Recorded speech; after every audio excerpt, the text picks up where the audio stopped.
Happy birthday. Happy solar return. I wanted to offer you the gift of the year ahead spread. I'm using my unicorn deck, which I have never read for anybody with the unicorn deck. So that in itself is part of the gift, in my opinion. I won this deck. It's a deeply meaningful deck. I wanted to look at what the next year holds for you. February, March, April, May, June, July, August, September, October, November, December. Okay. Also, so look at what we got here for the year, and also look at what some support looks like for you. So the first thing I'm noticing with the spread is it is almost all, it's very sword heavy. We do have all aspects of the tarot being represented, all the suits and major and minor arcana, but there is definitely an overall theme of the mental space. As a side note, we are in a 9-year, so that is a lot of energy of almost completion. So we're almost to 10, we're not there. 10 representing total completion, 1 representing the new start. So we're in a 9 space. So this year is a lot of like preparing to close. Not much new going on. And actually, when I'm looking here at your spread, there's really no new energies coming in. So let me go ahead and dive in. February, this month, you have the 9 of Swords. Now, this particular card is a card of some discomfort. It's speaking to isolation in the mental space, and there are some thoughts that are taking root, that have taken root in the mental space that are not actually serving you. And it's going to continue to be an uncomfortable space. You're going to continue to feel maybe isolated or at odds in the mental space. Here you are aware that you've put yourself into this type of mindset, and you are being asked to either start removing anything of discomfort in the mindset. So what's no longer serving your mental space, you are being asked to release, or else you're going to continue to stay in it. And the longer you stay in it, the worse off it is going to be. I will say that is a particularly uncomfortable feeling, okay? I'm going to let you know February looks like it might be an uncomfortable month for you. So asking for support. The support here is the 4 of Pentacles. So when you are feeling deeply uncomfortable, when you are feeling that thoughts are taking residency in your mind that you no longer want, that you don't want to give energy or power to, your support is actually found in the stability of your home. So you have what you need. You have a good foundation that you have built upon. You are resourced. So know that when there is discontent in the mental space during the month of February, you can lean into your home and know that that foundation is good. March is the King of Pentacles. So it feels like if you lean into the support that you need in February, in March, that's when that pays off. So the King of Pentacles is the master of the domain, of the earth, of the earthly realm. So that's of your material, your career, your body, your home, your stuff. The king has mastered it. He has put in the work and the energy, and he does bring beautiful blessings. So that is a lovely card for March. We also know that March is the spring equinox, and that life is coming back. The sun is warming our northern hemisphere, and that is when the King of Pentacles can feel solid in his home. April, the Queen of Swords. This particular card does make me think of you. The Queen of Swords is not the master of the suit. So the swords speaks to the neck up. The queen embodies it. So she flows and she cuts. She knows what serves her, what doesn't. She has put in that work to get into the space of the court. And so when you work with the Queen of Swords in April, you are able to wield that sword, and you can easily slice through distractions. You also do have the energy to flow and really embrace new ideas. Be open to new ideas, be open to new experiences, but also know, just like in the grocery store, not everything is going to be for you. And you know what resonates and what doesn't. You're really capable of that. So I would say be open. Maybe look for some new books or classes, anything to enrich the above the head experience when working with the Queen of Swords. Okay, so May, you have the Hanged One. Now, of all of the major arcana, this is the only card that has no movement. It can kind of feel like you are suspended. Clearly, the Hanged One.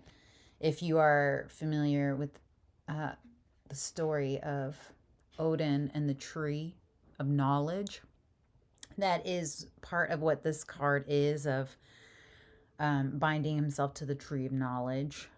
It is a little bit of an uncomfortable feeling. This is an energy of surrender. So come May, it's going to feel stagnant. The month of May can feel stagnant, and it can feel like a lesson in surrender. But also, when we're working with the Hanged One, it's the idea of our higher self is dropping down to check in on us. So it can also be a time to make sure that you are in alignment with your highest self. One of the best ways to maintain alignment with your higher self is to open and broaden the mind. So again, I would say, we'll ask the unicorns here. Let's ask the unicorns. What support can you lean to in the month of May when you find yourself at odds? Okay. The Three of Swords. Again, we're really sword heavy in your suit. The Three of Swords is a hard card to find support in.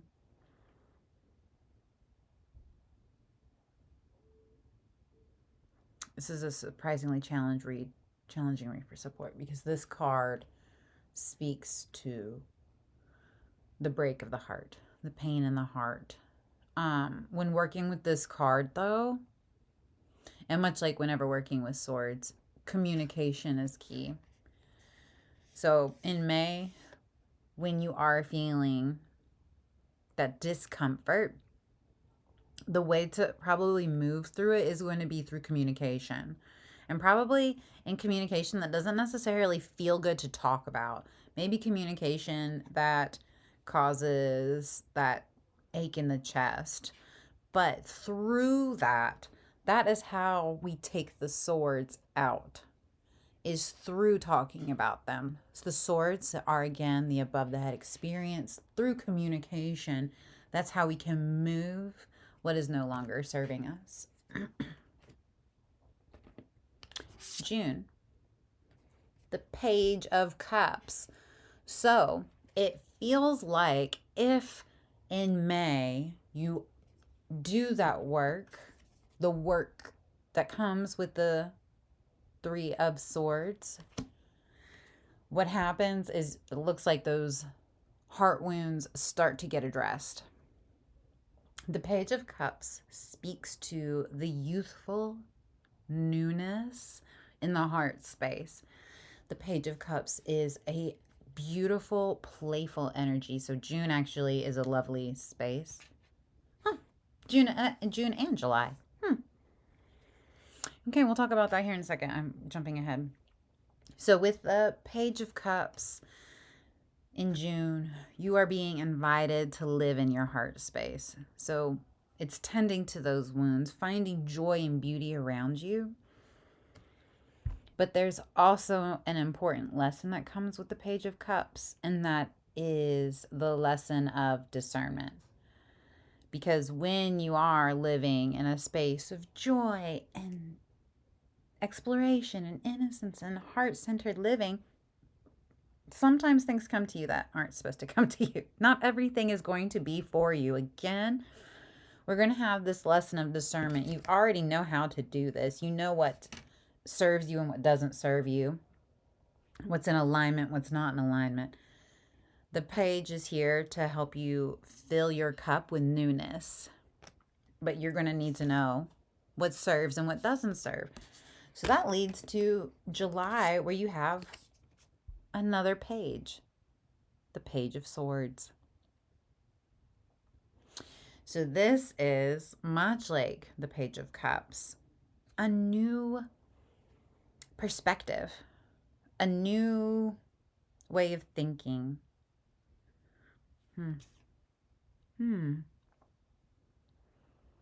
So, okay, again, I'm getting ahead of myself. So in July, so this new way of thinking is also important because you'll need to refine your thinking. When you start thinking new, it can be cumbersome. Oftentimes, the Page of Swords is this image of a youth wielding a sword, and they don't necessarily know how to use it right. It's kind of playful, it's lighthearted, but also a sword can be a weapon, right? It's an instrument of war. So, refining the way you're thinking. There's going to be new thought processes coming in, new perceptions coming in. There's a lot of new feeling that you're going to be experiencing in the summer. So yeah, I see, because the Hanged One is going to be that pause, and then it feels like when you do that work, it opens you up to a new heart and a new perception. But August is the Ten of Swords, and this speaks to ends. The Ten of Swords is a closing of a chapter. A way of thinking has come to a natural end. This can be an end that can feel overly dramatic. Like it can just rip you to pieces. It can overly it's just the end, and you can just bleed out end. Or it can be the end of a natural end to a cycle that then helps us transcend to a higher space, like to an elevated self. So you're going to feel in August a little rocked. Okay, things are going to feel like they're the cycles are closing and ending. And it's when that type of energy is coming your way in August, it is definitely going to be best not to fight through it, to acknowledge that things end. And when things end, they can then be cleared out to make way for new. I'm going to ask for what can support look like in August. So when things are hard and heavy and coming to a close, whether beautifully or uncomfortably, you can lean into the fact that you are truly resourced. You do have what you need to fill your cup. This very much so juxtaposes the feeling of the end here, knowing that even though things can be heavy, ultimately the sun always shines. So the darkness is fleeting, the light will always return. Just be aware that August could feel a little bit heavy for you.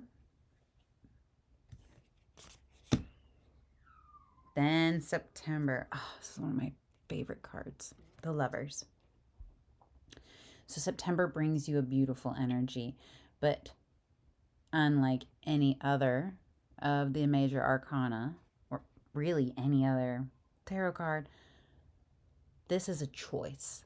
How you work with the energy of the Lovers is a choice.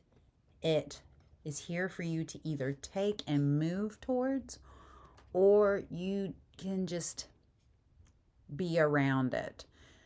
But the Lovers speaks to hearts meeting. It can be your own heart filling your own cup.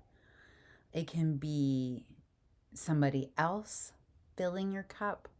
It's about reciprocity and the ebb and flow, but the back and forth.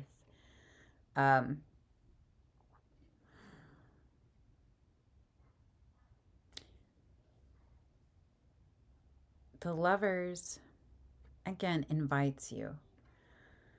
So in September, you're asked to be open in the heart to see what can be brought in to your world.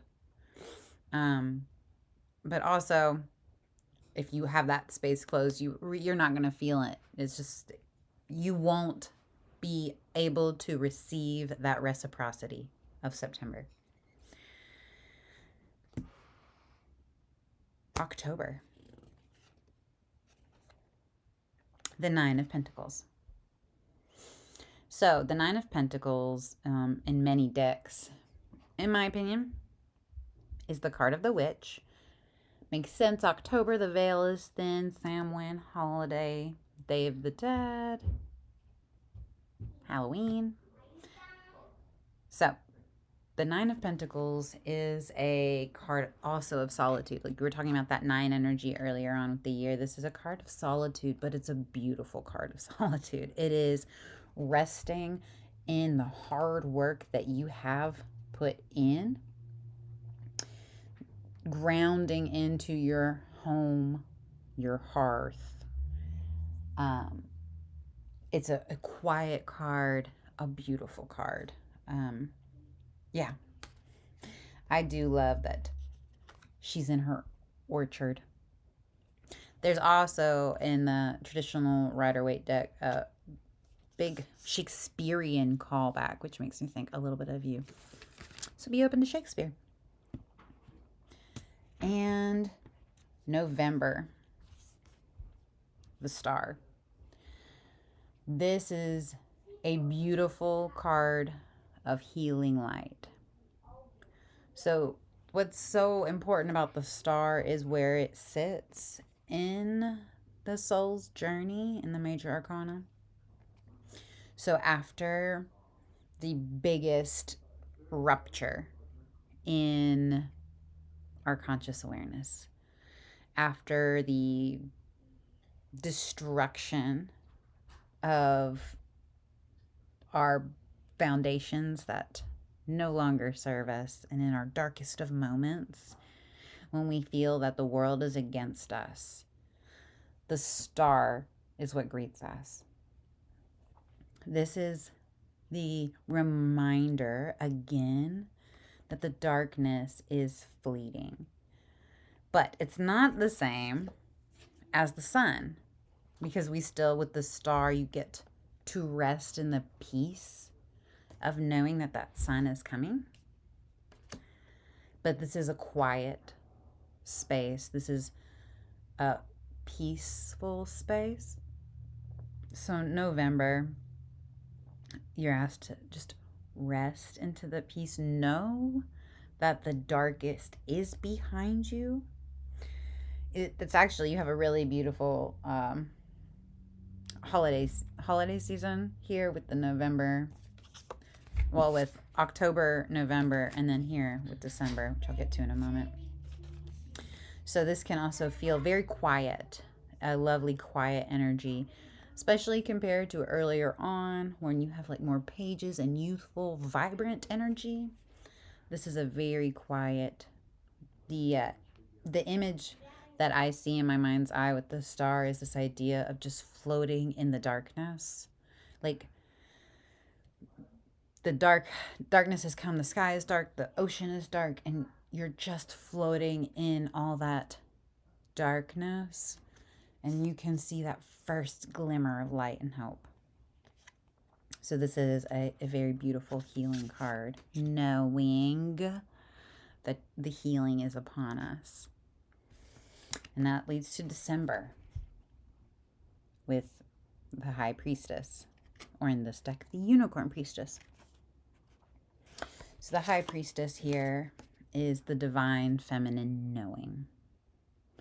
There is no explanation for working with the High Priestess. She is the internal subconscious knowing. You are asked, though, when the High Priestess comes to you, to listen, to be aware that the universe is speaking to you. You will be receiving a lot more signs, synchronicities, intuitive hits. Your psychic abilities will be enhanced. The veil is thinner. So being aware that in the peripheral, she will be speaking to you, either affirming for you or telling you what's no longer in resonance with you. And then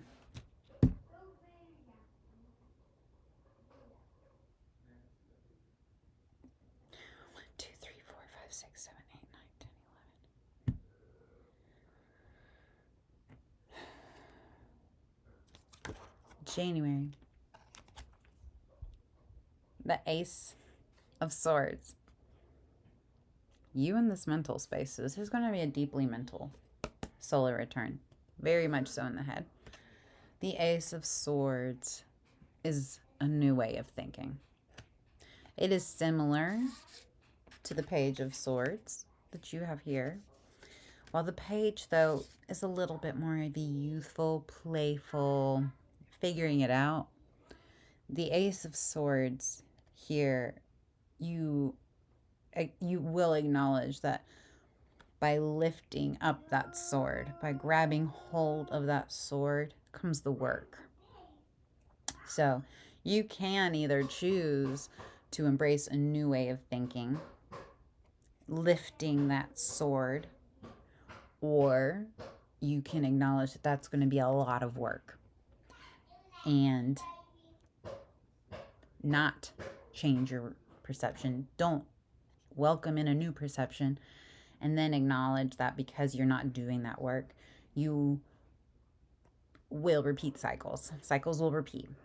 So next year, depending on if you're willing to continue to do this perception change, you are really being invited to refine thinking this year. There's a lot of thinking that will be going on. So overall, for your solar return, I'm asking the unicorns what it is that they would like to give you as an overall support. What is your one takeaway of how to move forward on this 365-day journey so that you can be in alignment with your highest good? The unicorns are the highest of vibrational light. They are the guardians of the Stargate of Lyra, which is where we connect with the divine and reconnect with source. And you're being guided to the Hermit. Now this is too important for me to just actually read it the way that I would read it. I'm going to read it to you the way that the book reads the Hermit really quick, because this is part of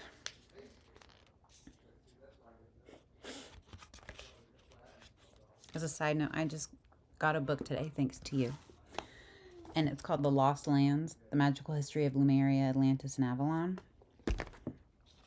Let me read you this message.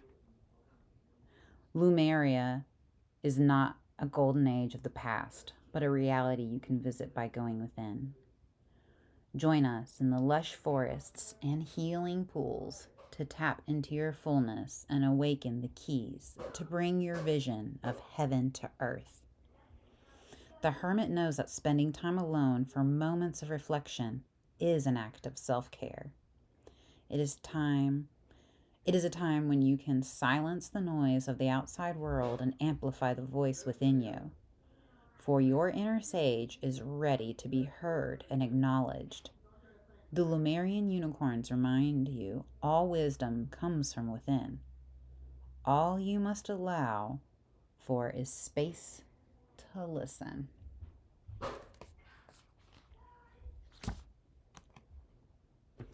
I hope that this provides you a little bit of insight, a little idea of what you will be working with. Sending you love and light.